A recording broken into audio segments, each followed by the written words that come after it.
Today we are gathered for the third interview of our podcast, Desporto Vivido, Desporto Pensado, an initiative by the Permanent Seminar of Sport Philosophy, put together by me, Luísa Ávila da Costa, with Constantino Pereira Martins.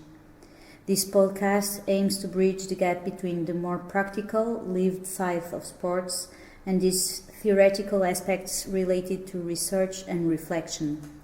It's a space for celebrating individuals and unique lives and experiences, blending theory, know-how, and practical application. We've got Professor Scott Kretchmar here with us today, Professor Emeritus of Exercise and Sport Science at Pennsylvania State University, who we consider as one of the most relevant pioneers for the development of the American and international philosophy of sport communities. Professor Scott's contributions to the sports philosophy field covered a wide range of topics, delving into ethics, the essence of competition, the role of play in human life, and the significance of physical activity for personal and society development and well-being. His thought-provoking writings have played a relevant role in reshaping our understanding of sports from a philosophical standpoint.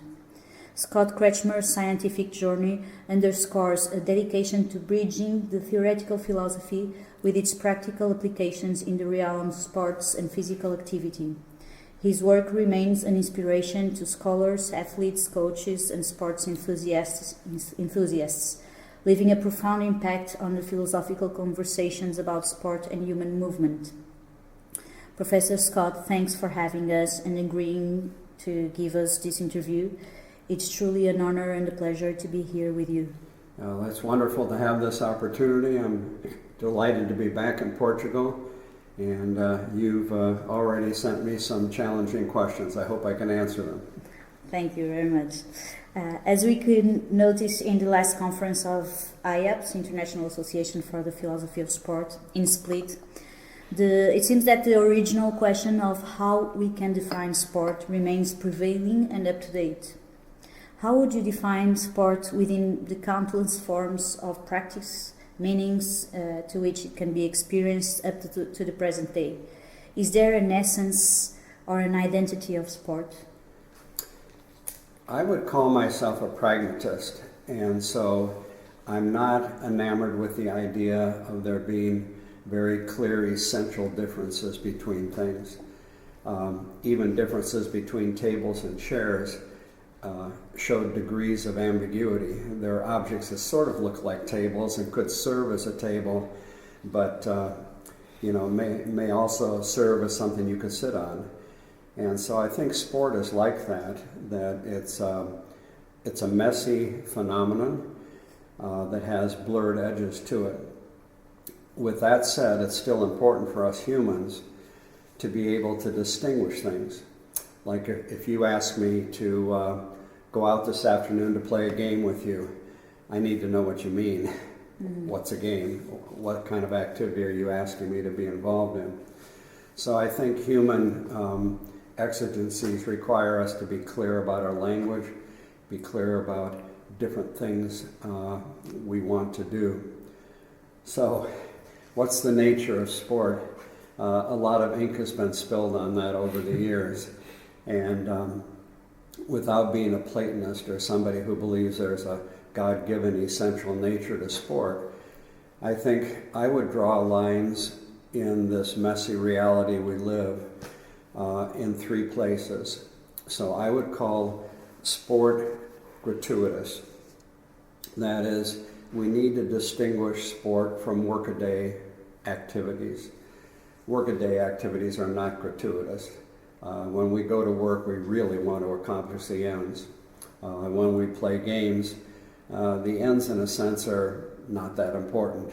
Scoring a goal is not going to change the world for the better. So this, for people who know our literature, is very much like Seuss's illusory attitude. So one of the things that I would say is characteristic of games is that games invite the illusory attitude. We seek goals solely for the sake of the enjoyable seeking activity that this permits. So that's what I use the term gratuitous to say sports are gratuitous activities. It distinguishes, for example, in nature sports between fishing for food and fishing to see if you can catch a difficult to catch fish.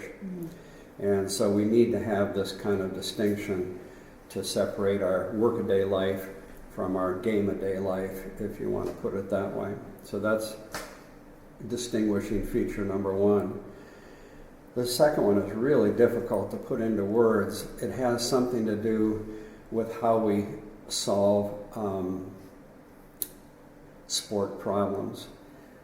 Suits and others have used words like physical, skillful, motor, kinds of things to distinguish ways we solve problems. And some of our literature would suggest there are three primary ways we solve problems. One is by chance, like roulette, where we don't have any skill. We just let the ball roll and see what happens. By intellectual insight, like Sudoku puzzles or crossword puzzles, where we see an answer and we solve a problem. And the third is by moving, or moving well. So how do you describe that? Because you get into messes any way you put it. If you talk about physical skill being a requirement of sport, we can see activities where there's very little skill but a lot of strength is required. Running, anybody can run, but being able to run with endurance and speed and so forth is different. So just saying skillful activity is not quite right. So I like the idea of energetic demanding. So I would call sport gratuitous and energetic demanding.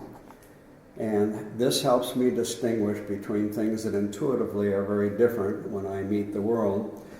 For example, games that are entirely skill demanding, like pick-up sticks. Do you know what that game is? Where you have sticks on a table and you've got to peel them off without moving the other sticks. We call it Mikado. Yeah. It's a little bit of strategy to it, but it's 90% skill, physical skill, whether you can do it with dexterity.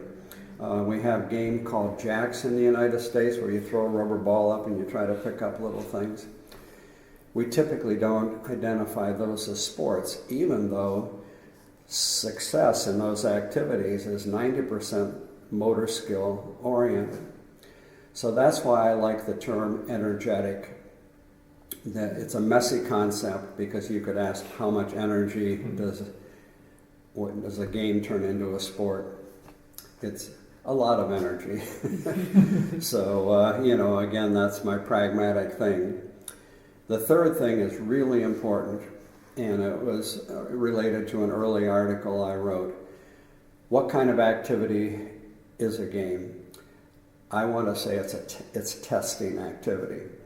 It's problem-solving activity at the foundational level. It's not competitive. There's a difference between, as I wrote, test and contest. Suits is never clear about this. Suits' brain is all befuddled on this issue because he never comes clean on the test-contest distinction. Why do I say sport should be understood as a gratuitous, energy-demanding test rather than a contest? The answer would be something like this.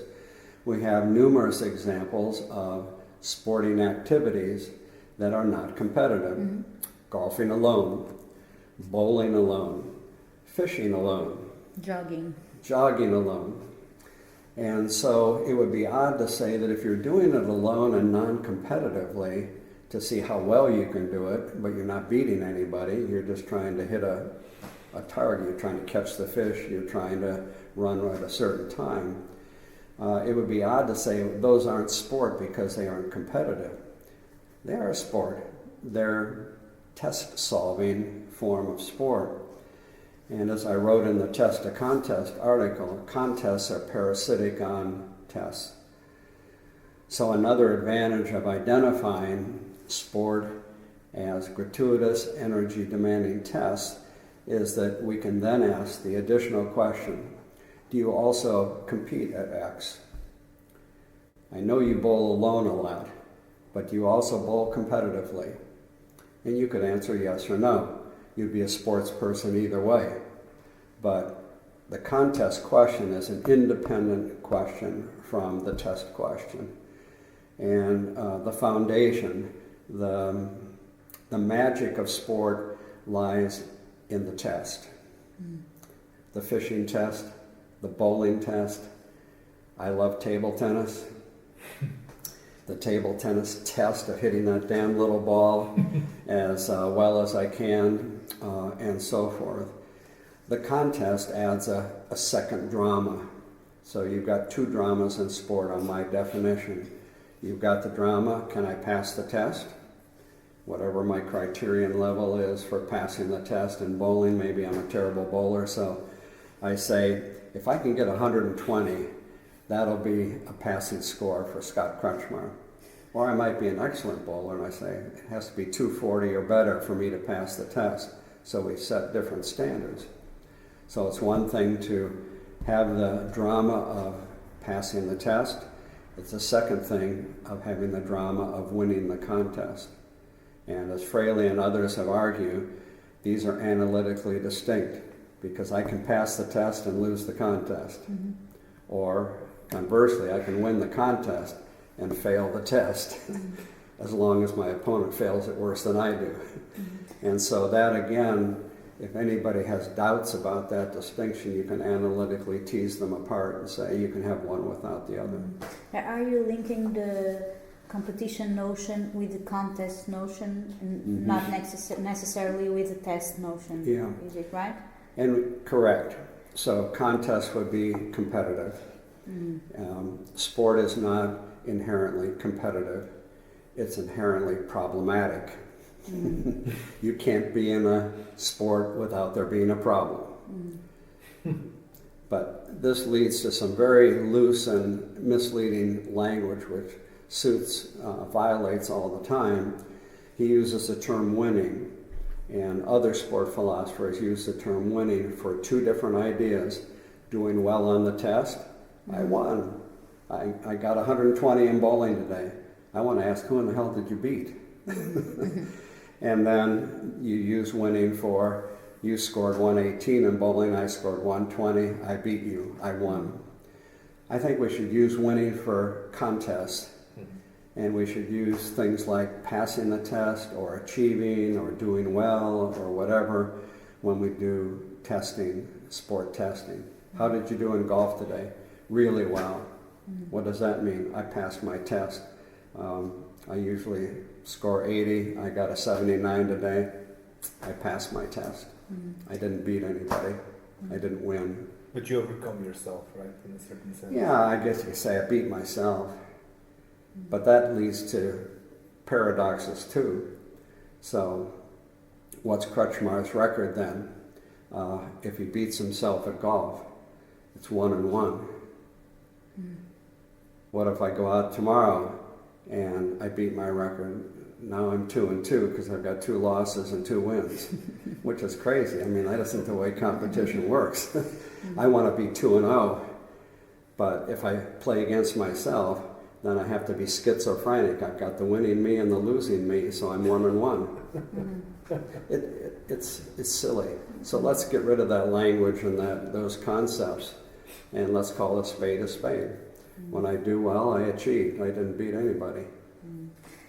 One of the most interesting presentations in IAPS for me was a presentation, I don't remember the name of the author, but he defended that almost all definitions of sport could fit in the definition of music, for example, because they include that gratuitous attitude, the illusory attitude, the energetic demanding, and also the testing activity, and inclusively the physical testing activity, like playing an instrument or something. And that really made me think, how can we distinguish these different kinds of human movement, and what's the difference of sport from the other human movements? Yeah, I would reject that idea that is sport also, and that all the characteristics are identical. And the one that strikes me as being the least identical is the gratuity one, my first characteristic. Are you playing the piano just so you can see how well you do with the problem of playing the piano, or are you playing the piano to produce something beautiful or something meaningful or something so forth? So you could turn anything into a game. So if I have a piano in front of me and have a gaming attitude, I could conceivably come up with a game that involves the keyboard. The other characteristic that might be a little bit on the dicey side is my energy demanding characteristic. That's okay, but again, intuitively, we tend to regard sport as things that are more vigorous, more whole body, more active. And so I don't want to call pick-up stick sport. I don't want to call some computer games where I'm thumbing sport. Or chess? Well, chess doesn't have physical skill. Anybody could move the pieces. It's an intellectual game, so it would not, conform with the energetic kind of thing. What about shooting? Shooting, yeah, sure. That can be a game if you're doing it in a game context rather than trying to kill for food or kill in war or something like that. We wouldn't want to call that sport. But yes, if you're doing it, if it's gratuitous, shooting would be, one of those borderline things. That's pretty physical, depending how heavy your gun is. So, I don't get all exercised over those kinds of things because, again, the world is messy for a pragmatist. We see gradations of things. And out of convenience, so we can communicate, we draw lines and we say, it needs to be more energetic to comfortably call that sport. But God hasn't told me where that line is. And I would say God hasn't told anybody where that line is. But what you and I share are experiences. We know what it's like to be to have energy demanding activities, and we know what it's like at the other end of the scale to have less energy demanding kinds of activities. And that's an important distinction, especially for us in sport philosophy, because we're more on the high energy demand things. We've fallen in love with things that require a lot of sweat. Maybe that's a good word for that would be effort, right? The amount of effort that's involved in acquiring a precision skill for playing a certain sport. Sports in general involve a lot of effort just to learn. Sure. Right? And physical, the body effort that is always pushing the limits. Yeah, no, I think that the demanding thing is something that would be complementary to my definition. I don't like to use the word physical because it's dualistic. There are physical games, there are intellectual games. Well, when I play quote-unquote physical games like table tennis, my brain don't shut off. Right, that's true. Yeah. And so to me, I'd prefer to leave the physical, mental out of the definition. Chess. I was thinking about chess when I said that. An effort, but not an effort just to analyze the game and to come up with some really good strategy. A real effort in the sense that you have to overcome several phases. Yeah. And also there are sports for disabled people where they don't move a lot, physically speaking. Correct. But they are doing sports. So. That's why I don't like to use the word movement, because that's another term that's been used, movement demanding. Well, yeah, but, there are some things like weightlifting where there's not much movement at all, but we have no problem calling that sport because of the energy demanding nature of it. So again, movement doesn't quite hit the nail on the head for all sports, but for some it does, of course. And yeah, skillful movement is meaningful for us, so yeah, that can be part of it. But I like the energy idea, energy demanding. The pedagogy of sport, physical education, coach training, and the education of sports professionals in general have been affirmed over the years as a central philosophical issue. However, the various universities and schools of thought dedicated to sports in Portugal, and we assume in the rest of the world as well, have adopted different terminologies for our object of study, encompassing concepts like sport, physical activity, physical exercise, physical education, human movement, human motricity, kinesiology, and more. What do you think about this diversity? What do these terms mean to you, and how do you think we should name our faculties, our universities, or our schools, and define our object of study? Yeah. Very good question. Very tough one. My department is called kinesiology, and it used to be called physical education. Again, being a non-dualist, I'm glad we got rid of physical education, because that suggests that there's another kind of education. It's called mental education. So we've got these two kinds of departments on, are you a physical educator or are you a mental educator? And holistic philosophers say that's not a meaningful distinction. Intelligence is required over here when we're moving.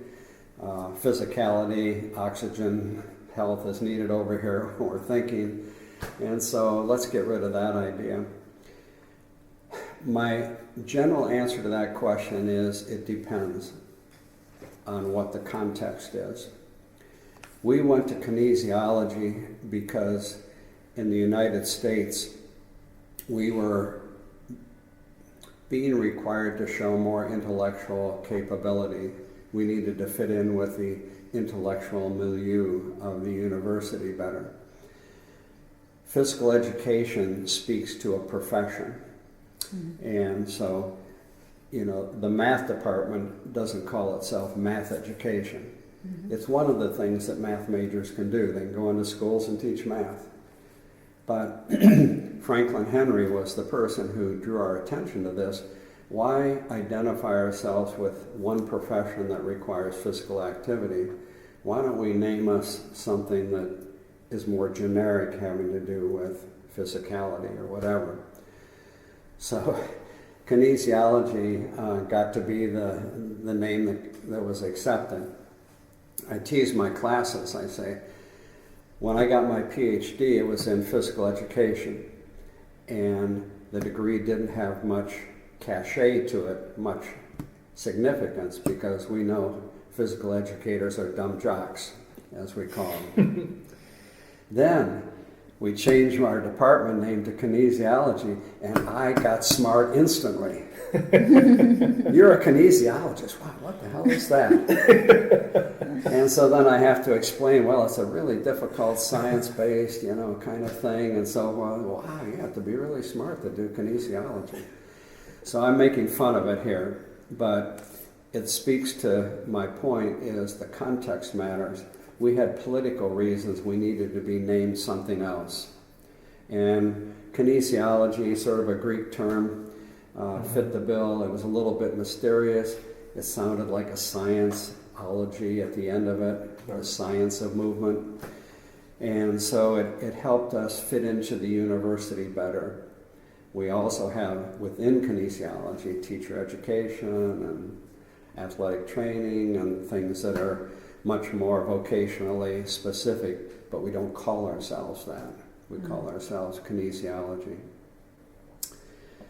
When I give my talk in a couple of days, one of the issues I'm going to address is how broadly we should cast our net in our societies. In IAP's International Association for the Philosophy of Sport, we use the word sport to help identify our organization, what we're about. The question comes up, how narrowly do you define sport? What gets in your journals? What do you allow at your conferences? And I like to be inclusive. I like, for pragmatic purposes, I like sport to be broadly understood. Yeah. You want to talk about dance? Go for it. We know it's not sport in a narrow sense, but it's physical activity, fine. You want to talk about e-games and whether they're sport or not, go for it. So I think that the decision we made in the United States was that we call ourselves sport because we couldn't come up with any other single name that worked well. So we call ourselves the Pissers, the Philosophic Association for the Study of Sport. But we all agreed that sport was like this, not like this. And so over the years in our journal, you'll see, as I'll mention in my talk, all kinds of topics that are loosely related to physicality, recreation, leisure, games, play. I think a lot of these terms can be useful. The one couplet that's gained some currency in the United States is physical activity. Looking at your list of possibilities here, physical activity is generic. But physical activity includes doing stuff at work. Yeah. And we don't Eating. deal with that. Washing dishes. Yeah. Washing dishes is physical activity. Do you know that in Portugal we have different names for the schools of sport? In Porto we center in sport, in the concept of sport. In the south, in Lisbon, they call it human motricity, or I think it's the equivalent of in a certain sense, yeah. In a certain sense of... because kinesis in Greek, ancient Greek means movement. Movement, yeah. But motricity is a bit more complex, no? It's not just movement. Motricity, it's between movement and mechanics, right? I don't know exactly how. But at the same time, movement could include music or a dance, yes, performative arts, and so we still. Our first keynote speaker is Manuel Sergio. He's our most known. You mentioned him. Yeah, he's 90, right? And he defended exactly that, your point about kinesiology, that physical education would be a branch, a specification, so you have to get a science that backed that up, right? Yeah. You can't say that, you can say that medicine is a science and then podiatry is a branch, it's a specification. Sure. But you have to get a science behind that to Get legitimate the generic idea. Yeah. So he brought out the term human motricity, and I think it's probably close to what you were trying to. Another thing I'm going to mention in my talk is that language matters.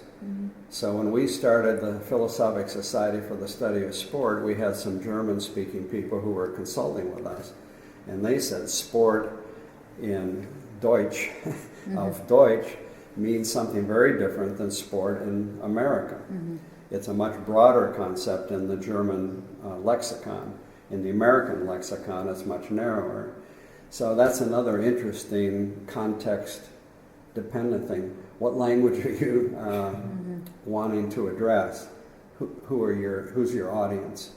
And so I could see you use one term in Germany, you might use a different term in America, just because of the way we use the language and the meanings they have. And you know, when I was doing preparation for the talk I'm going to give, I looked up your words for game, sport, and so forth. You got a whole bunch of them.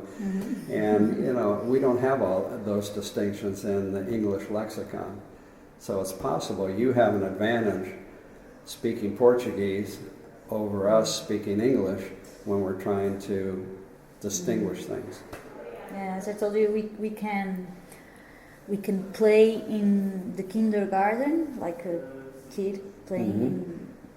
We can play a sport, and we can play a music instrument, and we say it through 3 different words. Right.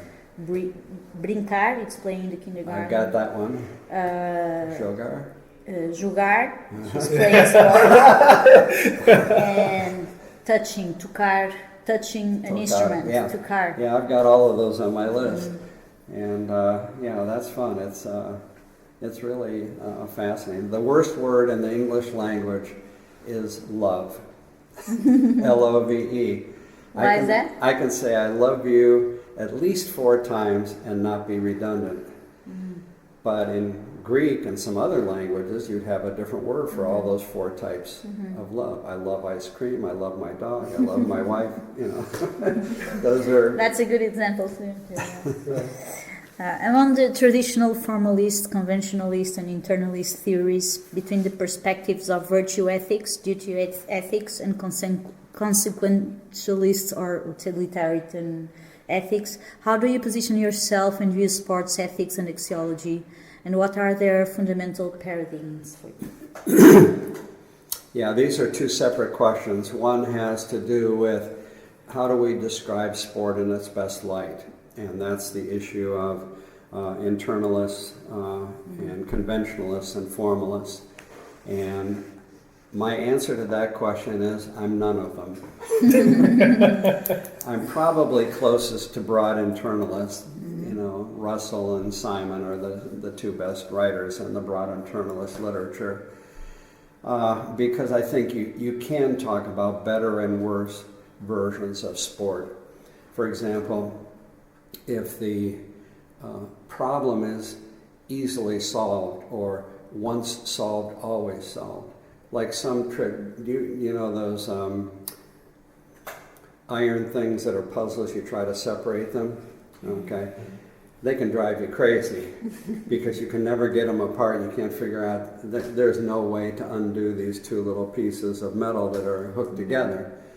But then when you get it or somebody shows you, you throw it away because you know what to do now.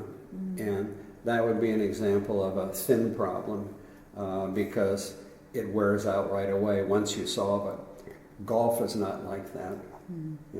I've gotten a birdie every now and then. It doesn't mean I've solved golf. It's not like a ring puzzle. So that's a rich or an in-depth problem. So the broad internalists go in that kind of direction. They say we can make distinctions here between sport when it works really well and sport when it isn't as robust. So I'm okay with that idea. What I don't like about the broad internalists is I think they're closet idealists. And by closet idealist, I think they smuggle in ideas that are what I would call their own biases.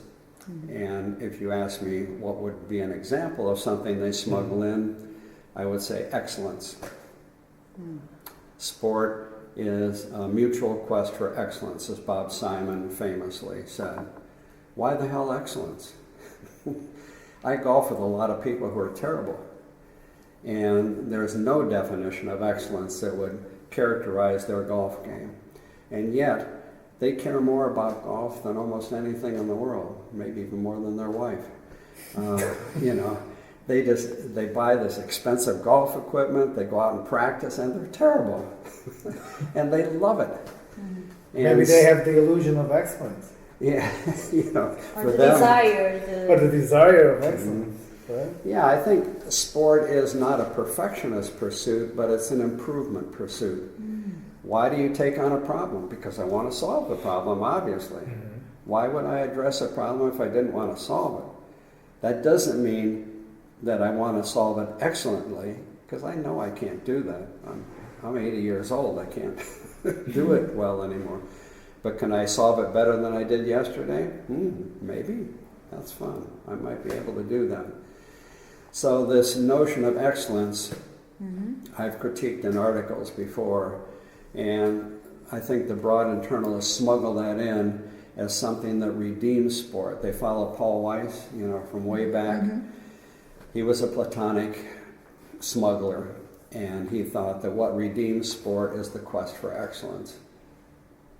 I think the quest for mediocrity is okay too, as long as it's meaningful. And so, God didn't want me to be an excellent golfer, and so I'm questing for mediocrity, and I love it because it's so damn challenging for me to become a mediocre golfer. So That's a really interesting idea, and I think the next question. Yeah, that links perfectly with the next question. The famous quote by Super Bowl coach Vince Lombardi is well known. Winning isn't everything, but wanting to win is. Is wanting to win everything? How would you describe the absolute ethos of sports? Goes back to my definition and my critique of winning. So definitely my answer is no. Winning is not the essence of sport. It assumes competition. What the essence of sport is I would call it achieving, because you could be doing the test. I want to become a better fisherman. I want to be able to throw the line and put better bait on, do all of the skills that I need to catch more fish. And that would be an achievement. So the essence is problem solving. I want to pass the test. Right. If I had to say, what's the essence of sport? Pass the test. Why that test? My dad played it. My dad brainwashed me in table tennis. We used to go down to the basement after dinner and play table tennis. I got to be a really good table. I went nationally and played in tournaments. Right. And why pass the table tennis test? Because of my dad. That's I got introduced that way. Why do you compete? Because just practicing hitting good shots isn't enough. I want to see where I stand on the pecking order of table tennis players. So there is something about your question here about the essence of winning and so forth. And my argument, and I use the example of bowling. I bowl alone for a year, and I see other bowlers up and down the bowling alley and say, and I'm getting better, and it's kind of fun. It's an achievement to be able to get 200 instead of 150. But it grows tedious, and the drama of how good I can get kind of wears thin. So then I see Fred down the lane there, and I say, Fred, I've been bowling for 5 years alone, and I'm getting better, and it's been fun, and I've enjoyed it, but I need some more excitement. How about you coming down, and let's put $5 on this and see who can do better right now on this next bowling thing. That adds all kinds of new excitement and new energy to the activity. So if you want to double your pleasure, compete. Right. One pleasure, solve the test. Second pleasure, solve it better than somebody else. And so analytically, again, you can describe both pleasures. And I think the history of the human race is we're not satisfied in just being able to do something well. Even if I can look down the bowling alley and see, you got 140 and I got 160, I say, I'm a pretty good bowler, because I can see around me people not solving the problem as well as I do. I'm still not a competitor. I need to have you say, I'm going to try to do better than you now. And I say, no, I'm going to do better than you now, because that adds the tension that isn't there if I just observe where I am in the pecking order of bowlers, which I can do without competing. But isn't that strive, that tension related to an horizon of excellence in a certain sense? Excellence in the sense that I'm better than you. Yeah. You might be the worst bowler in the world. The pleasure, the notion of pleasure here, I think it's really interesting, because when you want to test yourself, you want to do it well. Mm-hmm. But when you want to do it better than others, you want to have some satisfaction or pleasure. There's a lot of layers here, because it's saying satisfaction, pleasure. Yeah. I personally love the joy. The joy. Because there's something in sports that we're always forgetting, especially me, because the process, the sports is a process. Mm-hmm. And that energy that translates into many things, for me, translates to effort, and it has a lot of effort and pain involved for you to. It depends on the sports, right? But the sports that I do involves a lot of pain and effort and a lot of struggle, inner and outside. So we tend to forget the pleasure, but the absolute joy of sharing sports with others. I think joy is a kind of energy. Because we always tend to go for excellence, the effort, the amount of process to get to a certain point, to achieve a certain skill, to be perfect or excellent. So, but the joy of playing sports, it's like the absolute, not pleasure or satisfaction, but the absolute joy of. Are you seeing the same path I'm seeing here between the ethical nature of it, doing it right, to the aesthetic idea of doing it with pleasure, with joy, with another level of giving value to it, which is not only practical or pragmatic, but it needs to give you something aesthetically, not only that transcends the game itself. Yeah, isn't that where when Scott says that if you want to double the pleasure, you need to compete. Yeah, I think so that gives you the second pleasure of the if we're talking aesthetics. There are two dramas here. How well can I bowl today? Will it be a PR or not? The second drama, will I be able to bowl better than you bowl today? Two dramas at the same time. So I think an esthetician would say competitive gives you more aesthetic potential than just bowling alone. And then there are ethical questions too. If we're competing, who's the better military soldier? We each have knives and we're at war. That would be competitive because we're not just solving a test, we're trying to solve it better than other soldiers. And if I solve the test better than you, you're dead. Whereas if I beat you in bowling, I have an ethical question that faces me. Will I let you try again? So if I would say unethical, you ask me, I beat you by 5 pins, and you say, Scott, can we bowl again tomorrow? I think I can beat you tomorrow. I say, hell no. I'm going to my grave as a winner. I beat you, and that's it. And so that's forever. I'll see you. Or I can say, Louisa, that's a very nice offer. I had a great time competing with you today. We're really close to each other. I'd love to play again tomorrow. So I put up the stakes again. You could be the winner and you get that title for tomorrow. It's a temporary title if we're collegial and we're willing to play again. And so I think there's an ethical height to sport if we're collegial and say, sure, let's do it again. But we were talking about luck this afternoon, but do you think it's more related to luck or to risk? That tension is more related to, it's like a bet, right? Yeah. You never know how it's going to end. Yeah, and we're human, which means we're unpredictable. And I could be on, so to speak, as we say as athletes today, and tomorrow somehow I'm off. And I'm the same person in a sense, except I'm not the same person. And that's one of the cool things I think about sport, is that we never know who's going to show up.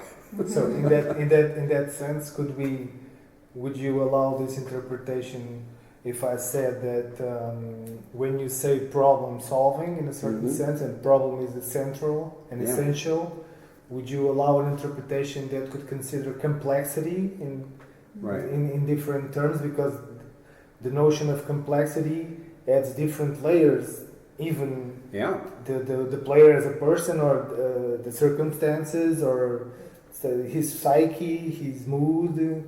It's all sorts of. Would you like the word complexity? I love it, and I think our good games are complex games. They're unsolvable in an absolute sense. They're only relatively solvable, and that's why we keep going back to them. Golf is a good example. Running in the shortest time possible is a good example, because there's always 1 second less that you could do in a distance in.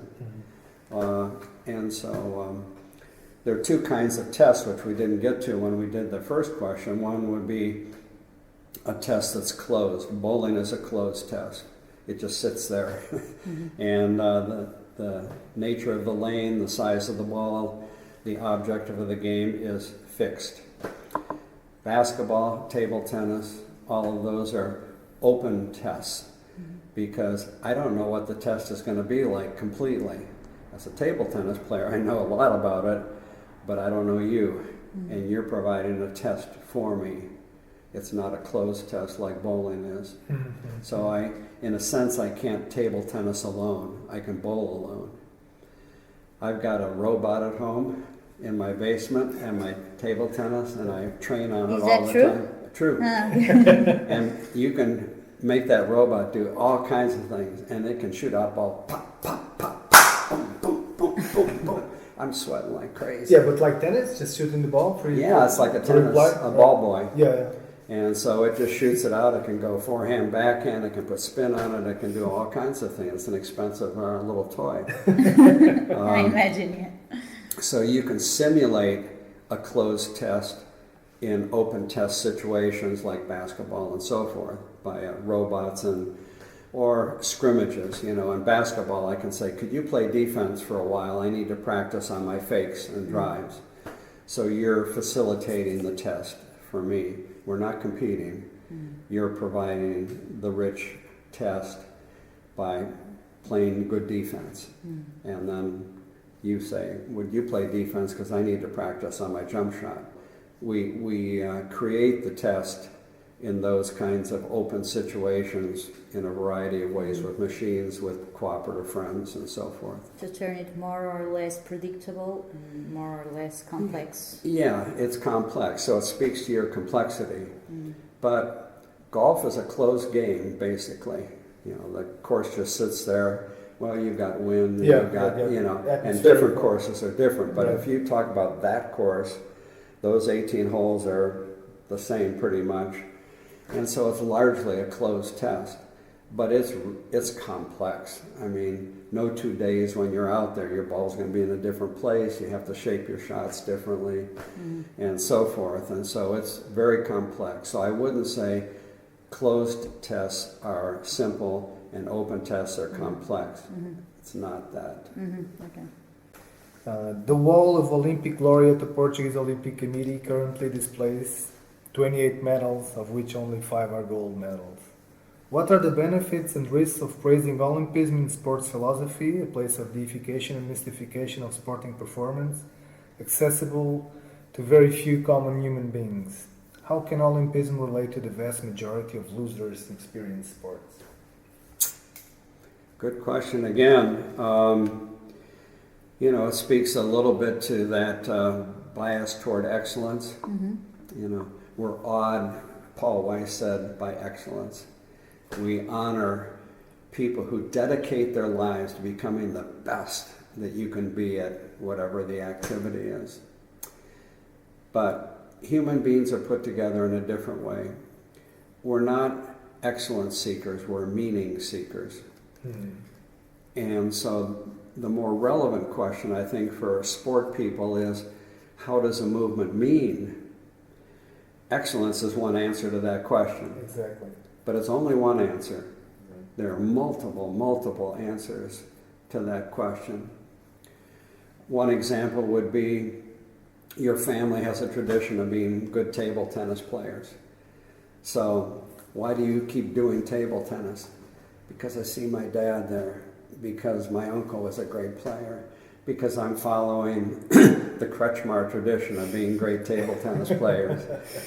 Wow, that's meaningful. You're rooted, you're connected, you're making this stupid little activity of hitting that little ball into something that, you know, is close to you, is personal. It matters to you. And so I like the idea of meaning-seeking people, and sport, games, dance, play are all meaning-rich in their potential. And we don't want to dumb it down by saying it's excellence. Yeah, that's absolutely wonderful what you just said, because it also can relate to even the spectacle of sports and watching sports, because that surplus of energy, of meaning, goes from the person that is playing, but also to the person that is watching right? So And physical education teachers in the United States are often coaches. So during the day, they teach regular kids who are not very good at doing these activities. And one of the problems we have is that the coaches, quote unquote, roll out the ball. It's a metaphor. Means they don't plan their lessons and they don't take seriously the importance. We have that problem too. And whereas with their varsity teams, after school's over, that's what's really important to them because that's excellence. That's real now. You know, these are the really good players. So these are it's related to your Olympic question. That's what we are really about. I think that's so undemocratic and so callous. We need to know that all people, handicapped people, motor challenged people, people who don't have strong musculature because of genetic inheritance, all of them can find meaning in physical activities and movement. And so shame on people who just ignore you because you're not a star athlete. That's awful. That hurts us. So we should not be ashamed by looking to that wall and only see five gold medals. Yeah, you should be ashamed. Comparing to the United States, I don't know if you have a wall where all the medals fit there. Yeah, it's like I know. The American Wall of China is like an infinite wall. Well, all of our venues at Penn State, because we have big time athletics, and a lot of our athletes do go to the Olympics. Right.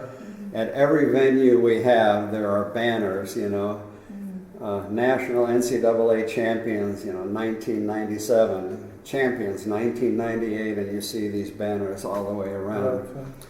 So, gathering trophies is something that's meaningful.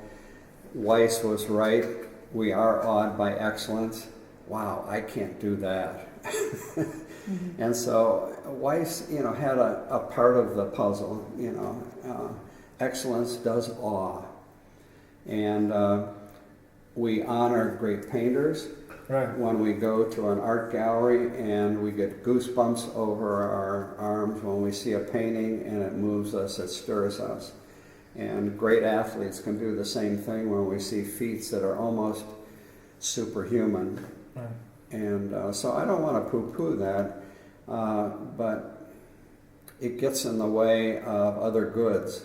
And so I guess my ideal spectator is somebody who will pay big money to go and watch the greatest athletes and cheer them and hope that they win for Portugal, but then also realize that sport for the common person is as important or more important, that it's not the domain of the highly skilled.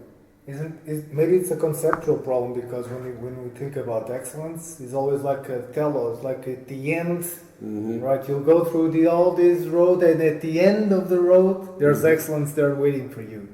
And maybe that's a misinterpretation. It's more close to what you were saying about meaning. Maybe the meaning of excellence in itself, it's the process. It's not the end of the process. It's the process itself, right? Yeah, the process itself of getting better. Yeah, critics, in my view, would say, well, there's a relative notion of excellence as well as an absolute notion of excellence. And you could say excellence for me, given my age as an 80-year-old person, is different than excellence for me as a 30-year-old person. Right. As a table tennis player, I can't do what I used to do. Yeah. So you could say, why don't you strive for excellence as an 80-year-old? And that is excellence.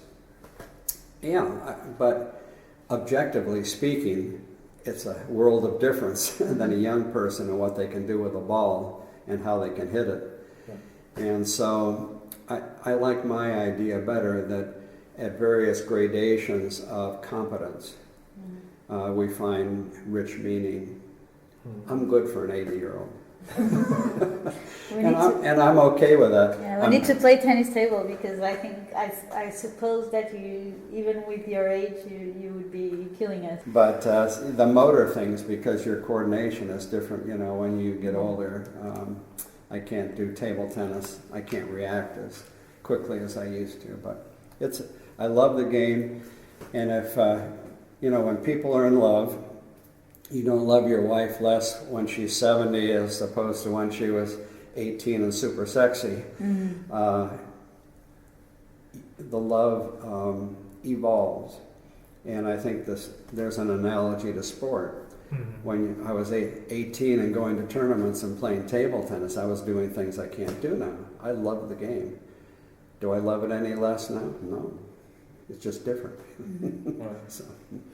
Well, you said something before the next question. You said something earlier that reminded me of a quote of Wittgenstein. And I would like you to comment on that if you don't mind. Sure. There's a passage. I don't know if this is an exact quotation, but it's like if you don't take the game seriously, you're out of the game. To be in the game, mm-hmm. inside the game. I don't know what's the English version of the text, but to be in the game, you have to take the game seriously. If you're not taking the game seriously, you're out mm-hmm. of the game. What would you say on this passage of Wittgenstein? Yeah, I can interpret that in a way that I would agree with it. One of my favorite philosophers is Merleau-Ponty, phenomenologist. Yeah. And his notion of human growth is one that I buy into. And it's a vision of collecting skills and experiences that put you at a different level, so that then when you act toward the world the next time, you act from a different foundation. And it's a progressive kind of thing, especially if you're a young person. You keep getting better at something, or you keep seeing that activity with different eyes.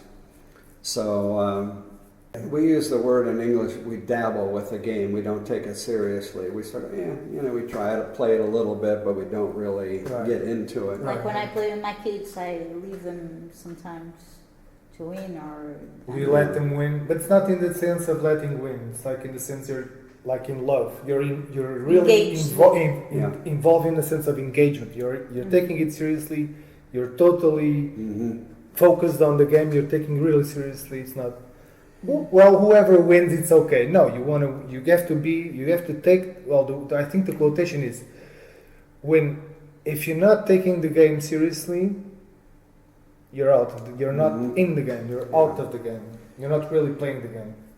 I think that Merleau-Ponty would say there's a relationship between giving and taking, that when you give yourself to an activity, you practice it, you spend time with it, then you take more from it. So it's kind of a reciprocal. Mm-hmm. And it's a stepwise reciprocal.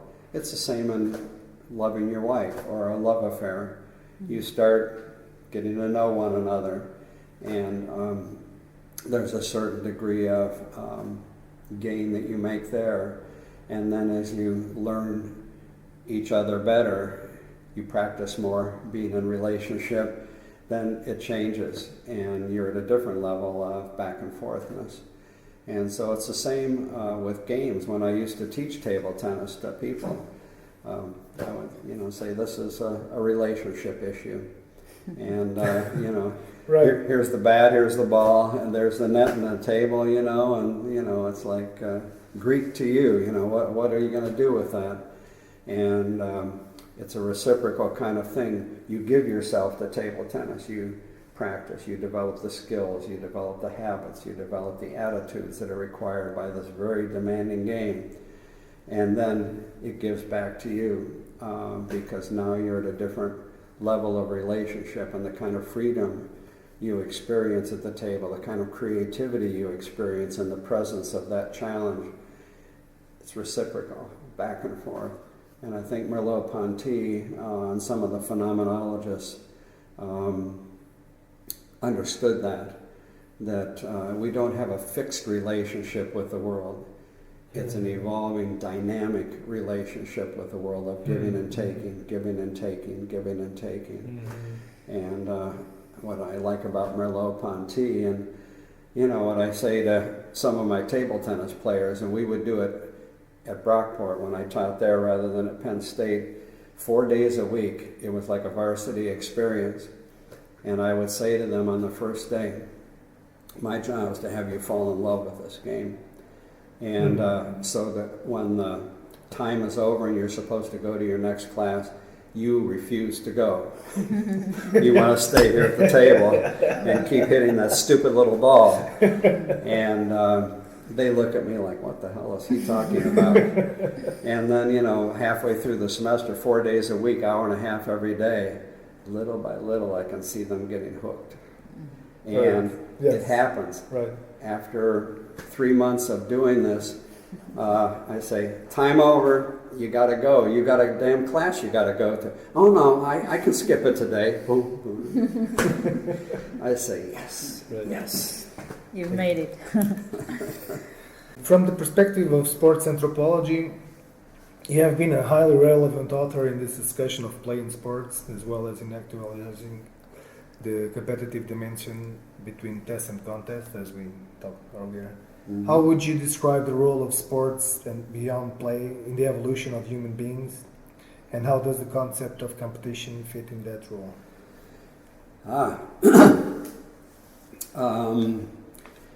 I love evolutionary theory. If I live long enough and my brain works long enough, I'm going to write a book about that. But I see it as a stepwise progression. Animals play. They're fascinated with their environment. You can see them engaged in intrinsically satisfying activity, which is at the root of what play is. Whether they do games is another kind of question. My answer to that question is no. They can be trained to do game-like things, like you see seals with balls on their nose, and you can train a dog to go fetch a ball and so forth. But their cognitive capacities fall short of what's required to move from playing to gaming. And so my book, if I ever get around to writing it, will outline the specific cognitive capacities that are required to go from play to game. And my argument is that games may have been one of the doorways through which our human ancestors, many, many, many, many hundreds of thousands of years ago, had to pass. And my objective there is to say, well, what intellectual capacities are required for gaming then that my dog can't surpass? So, yes, I think that games are uniquely human activities. Animals can do game-like things, can be trained, but it's play for them. You throw a ball, they get it, and they retrieve it. It's enjoyment for them. If I told my dog that it won't count if he doesn't go around that stake down there to get the ball, the dog has no idea. But humans with a more advanced intelligence understand what a constitutive rule is. So one of my favorite philosophers, other than Merleau-Ponty, he would be number one, would be Searle, John Searle, speech acts. Right. And he understood the difference between naturally stimulating activities and conventional activities. And what he called regulative rules, which my dog can understand. You can't jump off a building, 20 stories high and make it. My dog has instincts that would be a regulative rule. Constitutive rule is a made-up rule. It doesn't count as a touchdown or a goal unless you do these things. Well, where did that come from?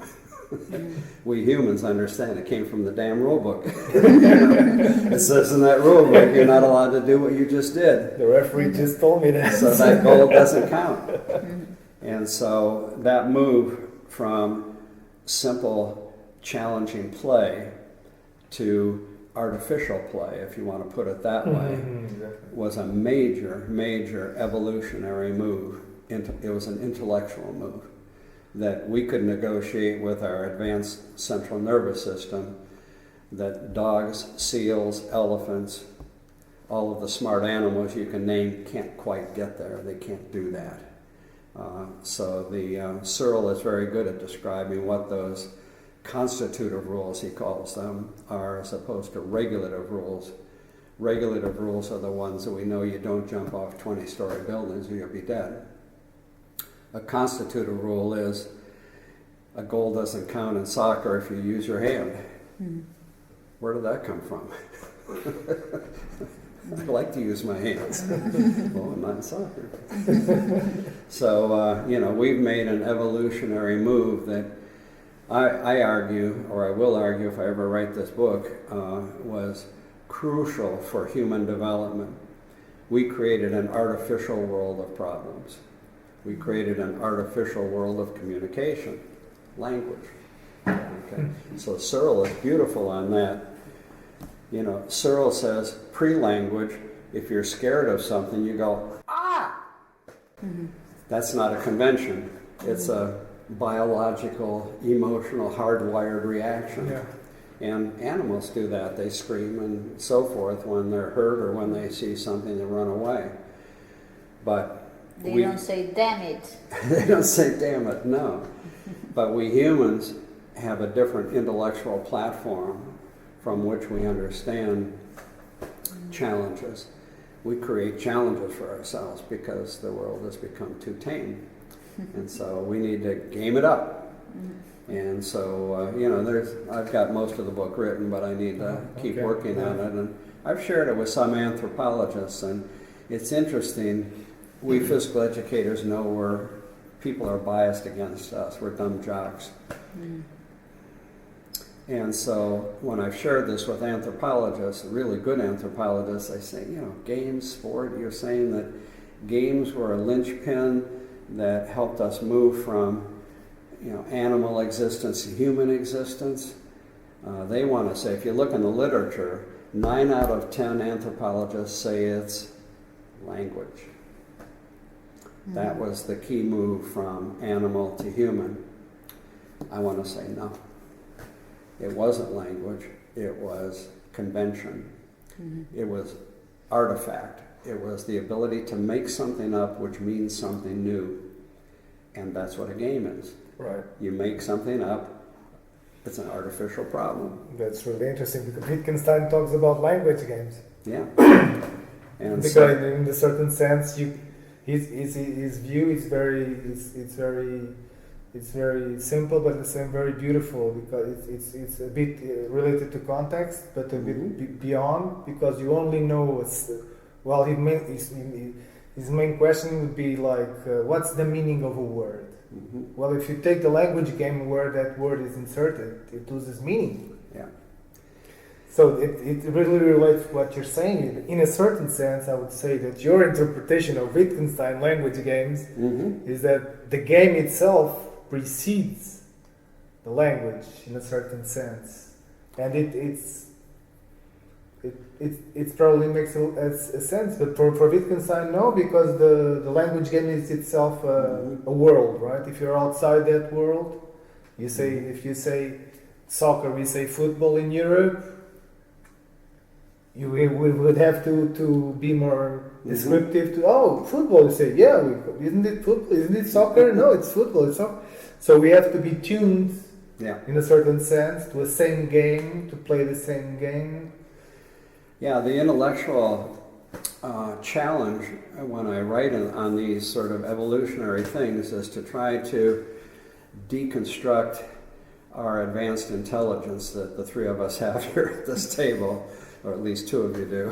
And so what was it like to be minimally intelligent in a human sense?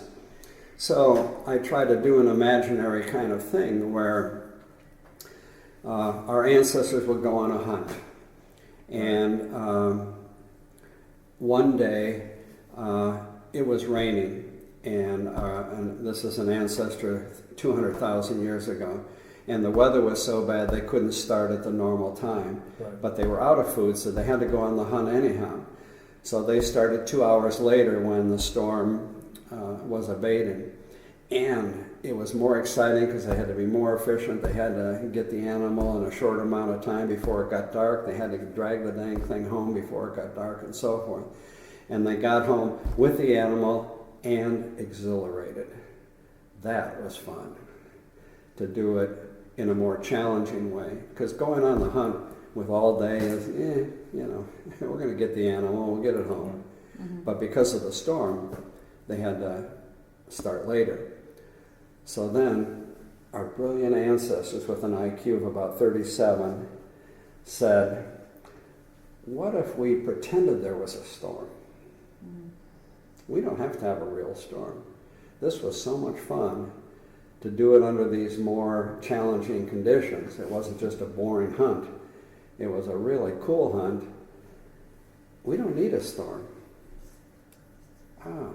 Rule number 1, start later. The initiation of games. So I play those kind of intellectual games to try to deconstruct gaming to see how did it get off the ground with ancestors that lived 200,000 years ago who were smart enough to decouple the storm from the fun. And they're able to say, I don't need the storm. Mm-hmm. I can do this without a storm. And my dog can't do that. Mm-hmm. But our ancestors, maybe 200,000 years ago, who knows, got the brain power enough to say, I don't need the storm. I can have a more exciting existence without a storm. I can create the storm myself with a constitutive rule, we would call it today in sport. Mm-hmm. So I'm playing with ideas like that to try to deconstruct what happened back in evolution. And of course, there's nobody to interview. But you can, if you understand what a game is and you understand how problems are constructed and so forth, you can probably get back to something of what happened back in yesteryear when nobody was writing anything down, and it was probably pre-language, or at least pre-sophisticated language. There might have been grunting and, so forth. So. You mentioned a word that for me is very important. You talked about boredom. Couldn't you contemplate the hypothesis of there being in the cave, a lot of rain, they couldn't get out even to hunt, and they were just sitting there bored? What are we going to do now? Yeah. And some guys just get themselves up and start painting on the walls, and some guys just start playing games. Could you contemplate boredom in that? I think that's part of the equation. That higher intelligence, bigger brains, if you want to put it physiologically, produce boredom. My dog does when it's bored. Yeah. It sleeps. And so it handles boredom that way. It doesn't go looking for a game. It doesn't know what a game is, but it's happy when I stimulate it with a game and toss a ball and so forth. But I think you're right that we invent these things to allay boredom, and so advancing intelligence is a mixed good.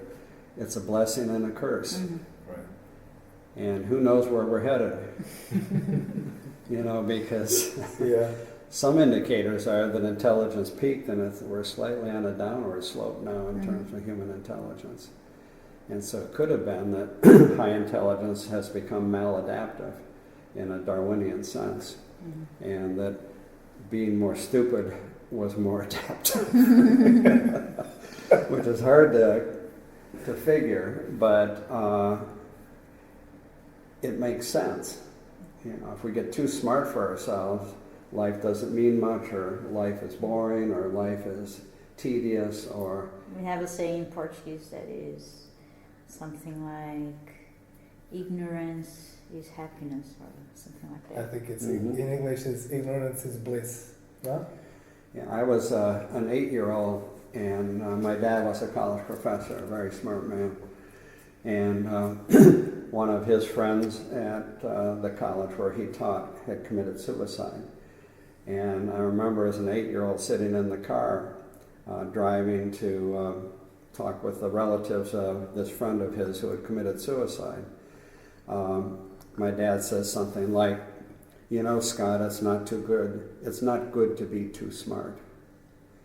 And I had no idea what he was talking about. But now I've studied evolution and so forth. I think there's a degree of truth to that be careful what you wish for. We all want to say smarter is better. It comes with some, spandrels or things that evolutionary theorists talk about that you don't expect to come down the road because you think, well, smarter is better. We can invent new things, we can do new things and so forth, but be careful. New problems also. New problems also that we didn't anticipate. As one of the leading figures and pioneers in the world of sports philosophy, what advices would you give us who are just starting this year the Portuguese Language Sport Philosophy Association and its first ever Congress over these days? And also, how do you see the future of the philosophy of sport in the world? Wow, yeah. In terms of starting a new society, you need to be determined and you need to keep going.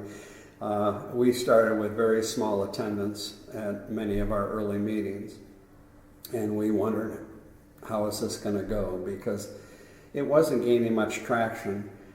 Philosophy, it started in physical education, it started in kinesiology or phys ed, and it was hard to convince real philosophers that to join in, because sport is popular philosophy stuff, and real philosophers don't do that.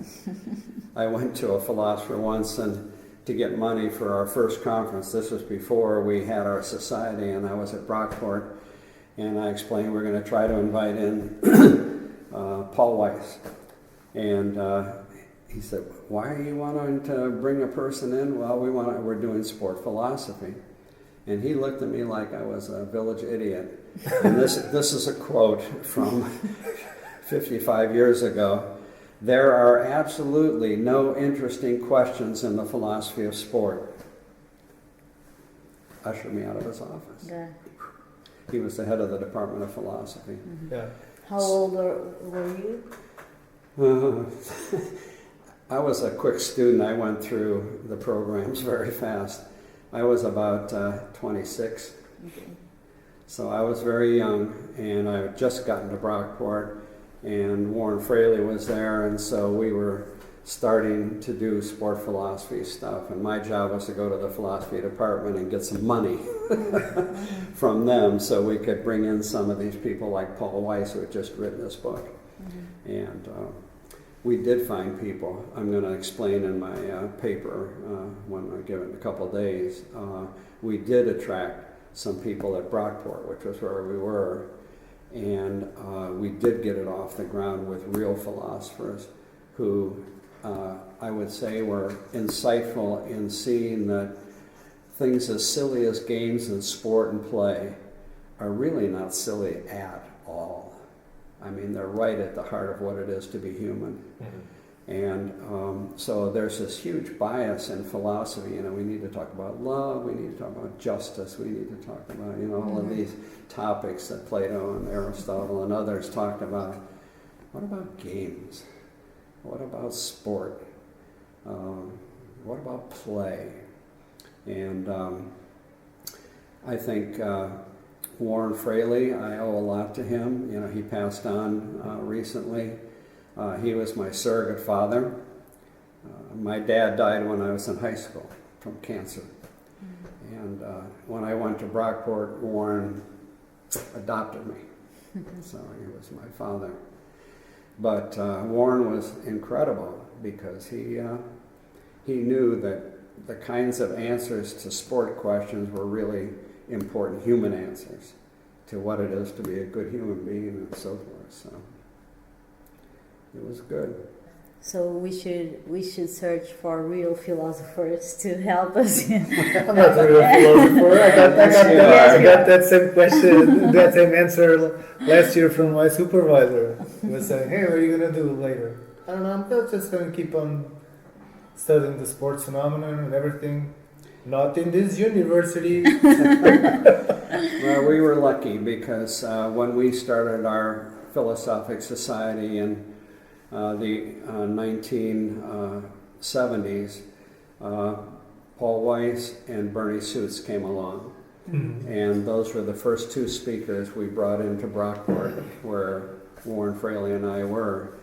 And they both turned out to be giants. I mean, Weiss was a famous Platonic idealist, and that he would write a book about sport, shocked the philosophic world.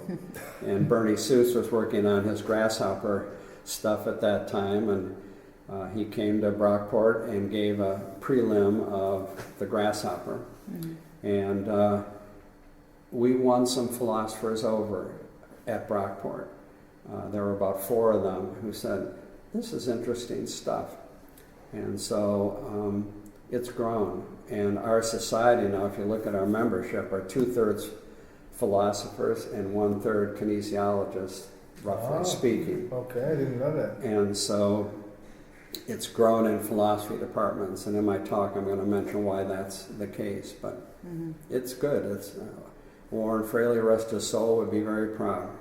Maybe we could rephrase the question before you talk about your vision about the future. Three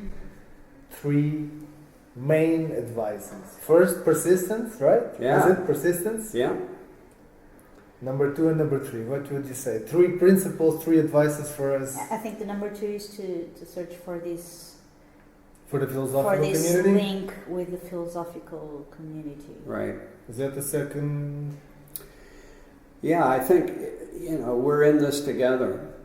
And what I found over the years was, as a sport person, my dad was in physical education. He was a very smart man, but he was in a phys ed department. He was a baseball coach. We know sport from the phys ed. We know games. We know play. And there's no substitute for that, because when you're doing phenomenology of games, it really does help if you have experience in doing the activities. Completely, yes. And so I think it's important to marry that. But we had philosophers too that had skills and had done reading.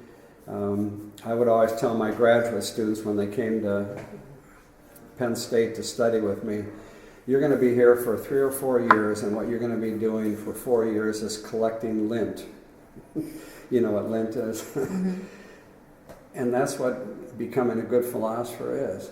You read, you think, you read, you ask, you read, you collect more lint, you're asking better questions, you read some more, you collect more lint, and pretty soon you're asking really good questions, and you're going places with your answers that you would have never gone to 2 or 3 years ago. So it's a kind of reciprocal kind of process. So I told my students as they would come to Penn State to study with me, be patient. It takes a while to become a philosopher. You're not going to become a philosopher overnight. You're not going to be a great philosopher when you get your PhD from me. You're going to be a pretty good philosopher when you get your PhD, and you need to keep growing. How do you see the future? Oh, wow.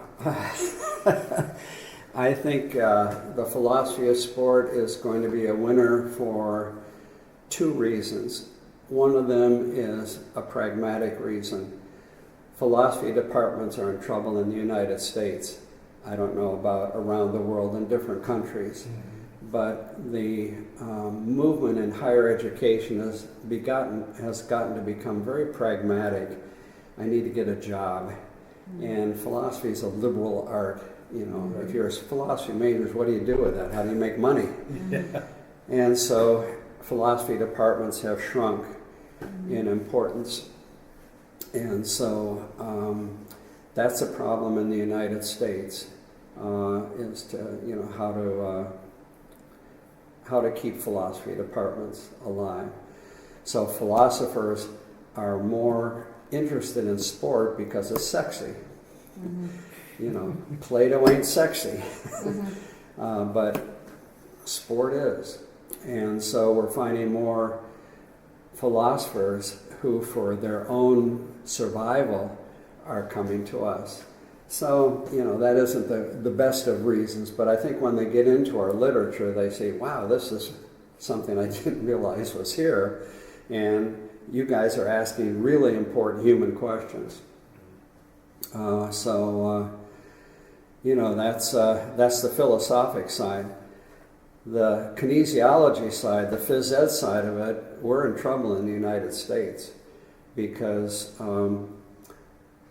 most of our departments are dominated by scientists, bench scientists. Yeah. And it's hard to get a job as a sport philosopher.